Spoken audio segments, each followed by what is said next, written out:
Depuis Amour chienne, 21 grammes et Babel, on savait que le cinéaste mexicain Alejandro González Iñárritu jonglait à merveille avec la destinée et les sentiments humains. Il le prouve une fois encore avec Beautiful, projeté en compétition et qui permet au grand acteur espagnol Javier Bardem de composer un dealer à fleur de peau confronté aux aléas de la vie, de l'amour et de la mort.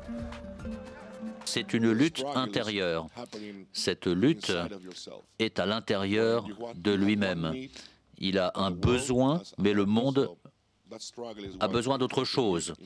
Donc ça, c'est ce qui m'a intéressé dans ce personnage et sa situation. Javier Bardem est un acteur qui peut jouer de façon minimaliste, comme le font les plus grands acteurs. Et être minimaliste, ça a un sens très profond.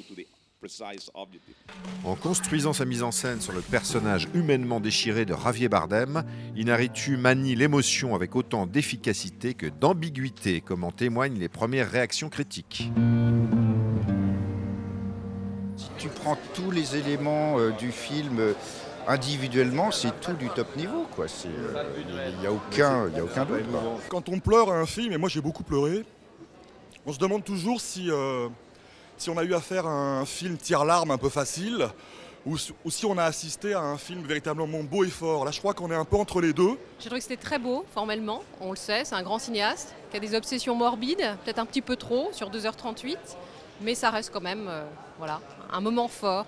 Javier Bardem, voilà, on va peut-être pas faire de pronostic, mais il pourrait peut-être avoir un prix d'interprétation, en tout cas il le mériterait.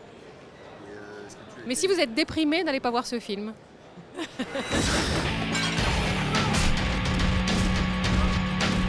On reconnaît bien là l'univers hargneux et déjanté de Takeshi Kitano, acteur et réalisateur japonais barzingue qui revient au cinéma de Yakuza, genre qui le fit connaître il y a 17 ans lorsqu'il vint présenter son magnifique Sonatine à un certain regard.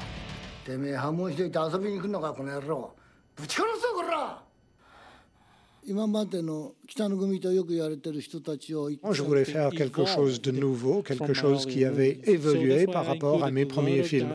C'est pour cela que j'ai beaucoup de dialogues, beaucoup d'échanges qui n'existaient pas dans mes premiers films.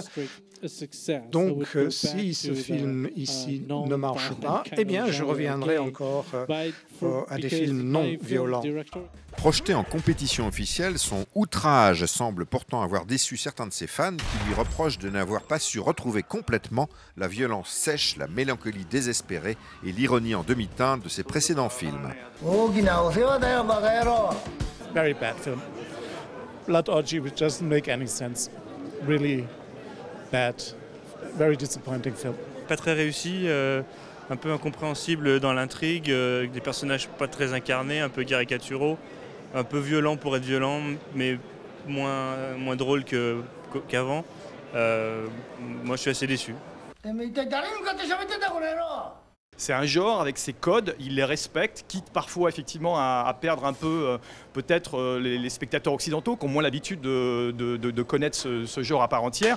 Mais il y a une volonté d'éviter tout l'esthétisme de ces films précédents et de rester encore une fois sur le propos qui pour moi, et voilà, c'est ça, c'est le film sur une satire du milieu yakuza. N'empêche qu'en termes de gunfight endiablé et de barbarie décalée, Outrage met un sacré coup de gégène sur la croisette.